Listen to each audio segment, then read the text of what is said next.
and all that kind of good stuff to where you just get to hang out with these guys. But hey, the platform is changing. Like, it's changed. It's never going to be the same. You're never going to go back to jazz clubs and that's be the only thing you do where there's people shoulder to shoulder and we're packed up. Even if this all disappeared tomorrow, people now see that schools are seeing that, well, we can learn this way. This people who would never have thought about this are saying we better figure this out.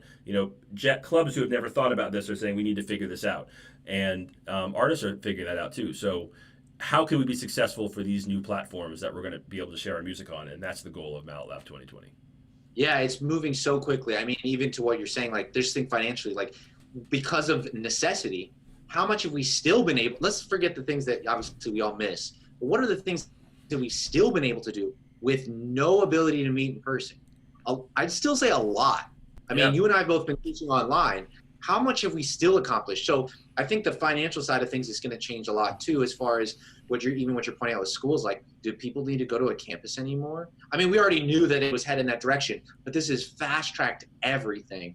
And we've talked many times before this phone call about, like, this is a wake-up call for everyone, everywhere, and for musicians, like, hey, you need to get your act together on a lot of these other skills, because there's just, I go on social media every day and see someone new who's doing a great new thing. It's just every day.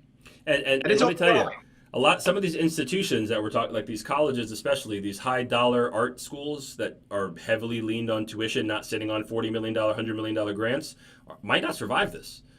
I mean, some of them who are just hoping they have 1,000 students come in at 60,000 a semester or a year, they're going to have a hard time. And I think that all of it's going to change. But the positive is that now when I call somebody in Chicago or wherever and they say, hey, we want you to do a clinic, I can say, sure, I'll hop on Zoom and let's do it. And I can charge you for it without feeling anything. Like, send me the money, I will do the clinic and I will add value. It's something where people would have thought, no, that's not worth X dollars to have it online. If you can't come out here, I'm not paying that kind of money, because in their mind, there's not a lot of value in this type of interaction. But now that they're forced into it, people are seeing the type of value. So yes, of course, there are things that we're going to miss. There are revenue streams that are going to dry up.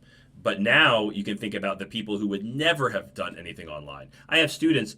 I was already teaching online, but I have students who are like, well, we need to find someone in person. We have to. It's the only way of value. And now they're calling to like, hey man, can we? And it's fine, Well, here I'll put. I was talking to my brother. Like, Chick Corea is posting ads to take his lessons. Like, yes. I mean, if that's not proof of where we're headed, if Chick Corea's doing that, I'm not saying he needs the money, but I'm just saying if he's doing that, if he's promoting his books, his educational things. Yep. What are you doing? He's like at the head.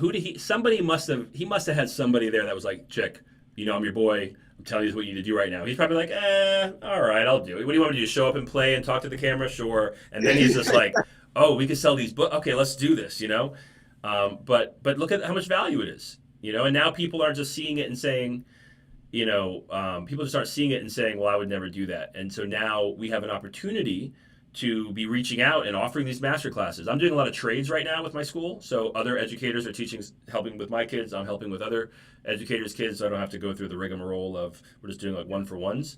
And that's been a lot of fun too. And it's also helped me, but actually it also leads to the question though, how can you make sure you're now having someone who's good? It doesn't just mean having them good. It means someone who understands lighting and understands how to use the tools and understands how to communicate through this venue.